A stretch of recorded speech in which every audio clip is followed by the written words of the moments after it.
లలితాలో నగలు కొనండి, ఎక్కువ డబ్బులు ఆదా చేయండి. భీమవరంలో డిఎన్ఆర్ మున్సిపల్ లైబ్రరీ భూ వివాదం చెలరేగుతుంది. అక్కడున్న పాత భవనాన్ని కూల్చేసి ఇంతవరకు కొత్తది నిర్మించకపోవడంపై అనుమానాలు వస్తున్నాయి. కోట్ల రూపాయల భూమిని కబ్జా చేసేందుకు కొందరు ప్రయత్నిస్తున్నట్లుగా ఆరోపణలు వినిపిస్తున్నాయి. మరింత సమాచారం మా ప్రతినిధి భార్గవ్ అందిస్తారు.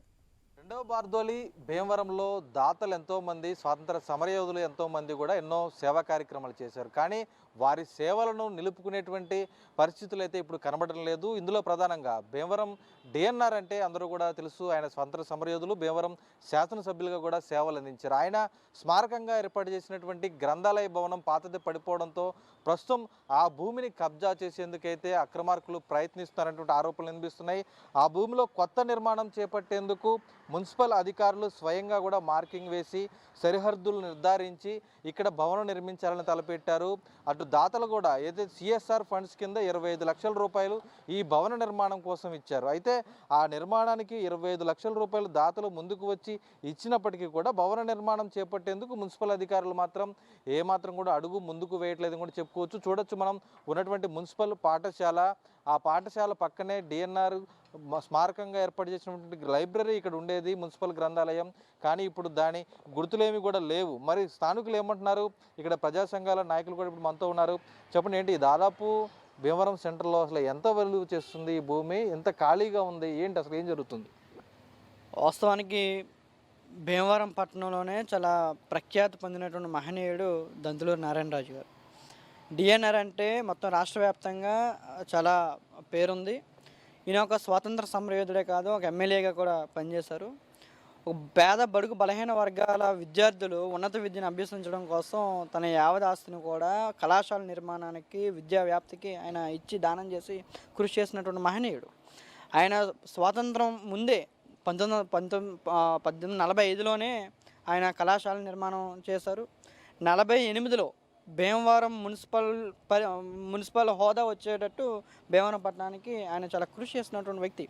ఆయన పేరు మీద ఇక్కడ ఉన్నటువంటి డిఎన్ఆర్ స్మారక గ్రంథాలయం పేరుతో ఇక్కడ గ్రంథాలయం కూడా ఉండేది. దాన్ని నూతనంగా అభివృద్ధి చేయలేనటువంటి ఈ మధ్య కాలంలోనే ఒక సిఎస్ఆర్ ఫండ్స్ ఏదైతే కెనరా బ్యాంక్ వాళ్ళు సహాయం రూపంలో ముందుకు రావడం జరిగింది. సుమారు 25 లక్షల రూపాయల వరకు దాన్ని కేటాయించి మేము కడతామని చెప్పేసి ముందుకు వస్తే కాంట్రాక్టర్స్ని కూడా పిలుస్తున్నారు మున్సిపాలిటీ వాళ్ళు. కానీ ఈ క్రమంలోనే మేము చాలా ఆశ్చర్యానికి గురయ్యాం. ఒకవైపు దాతలు ముందుకు వచ్చారు భవనాన్ని కట్టడం కోసం, గ్రంథాలయం నిర్మించడం కోసం. చాలా ఆకస్మికంగా ఈ భవనం నిర్మాణం అనేది ఇప్పుడు ఆగిపోయింది. ఏంటి అని ఆలోచిస్తే ఈ భూమి మాదని అనేక మంది కబ్జాదారులు వస్తున్న పరిస్థితి చాలా స్పష్టంగా కనిపిస్తూ ఉంది.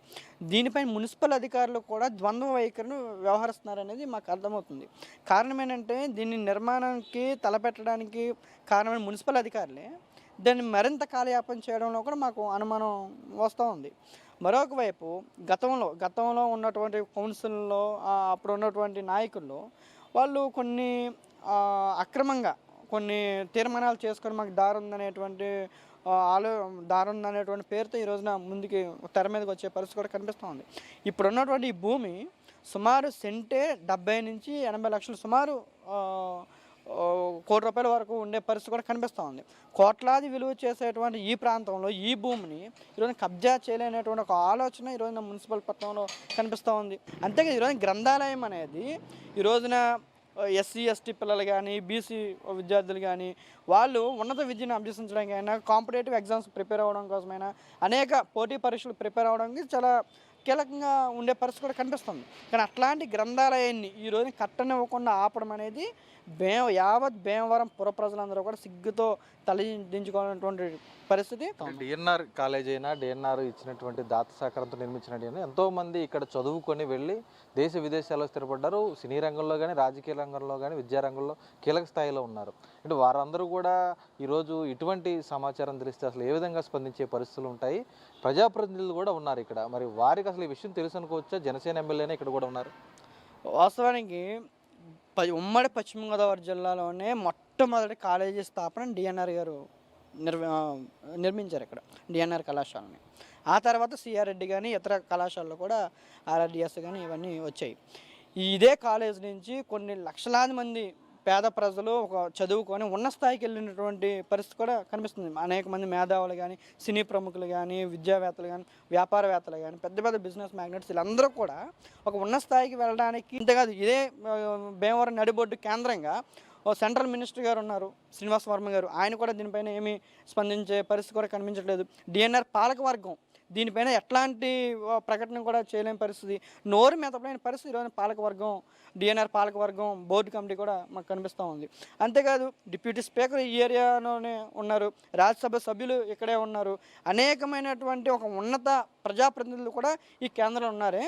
ఈ 7-8 సెంట్లు విలువైనటువంటి కోట్లకి విలువ చేసే భూమిని కాపాడకపోవడం అంటే అటు వాళ్ళే కాదు ప్రజాప్రతినిధులు అందరూ కూడా సిగ్గుపడాల్సినటువంటి అంశం అనేది కూడా మేము భావిస్తూ ఉన్నాం. ఇక్కడ చూస్తామంటే దాదాపు కూడా రాష్ట్రంలో ఉన్నత స్థాయి పదవులు అలంకరించిన నేతలందరూ కూడా ఇక్కడే ఉన్నారు. ఎంతో ప్రాముఖ్యతమైనటువంటి డిఎన్ఆర్ గారి స్మారకంగా ఏర్పాటు చేసినటువంటి లైబ్రరీ నిర్మించేందుకు దాతలు ముందుకు వచ్చినా సరే ఆ స్థలం కాపాడుకోలేనటువంటి దుస్థితిలో ఈరోజు నాయకులు ఉన్నందుకు బాధిస్తున్నామని తక్షణమే మున్సిపల్ అధికారులు స్పందించాలి. అలాగే ఎవరైతే ఎమ్మెల్యే కానీ అలాగే జనసేన నేతలు ఎవరైతే ఉన్నారో ఈ ప్రాంతం వారు ముందు స్పందించాల్సినటువంటి అవసరం ఖచ్చితంగా ఉంది. ఈ కోట్లాది రూపాయలు విలువ చేసే భూమిని కాపాడి స్మారక చిహ్నంగా కొత్త లైబ్రరీని నిర్మించాలనేది కూడా వీరందరూ కోరుతున్న పరిస్థితి అయితే కనిపిస్తోంది.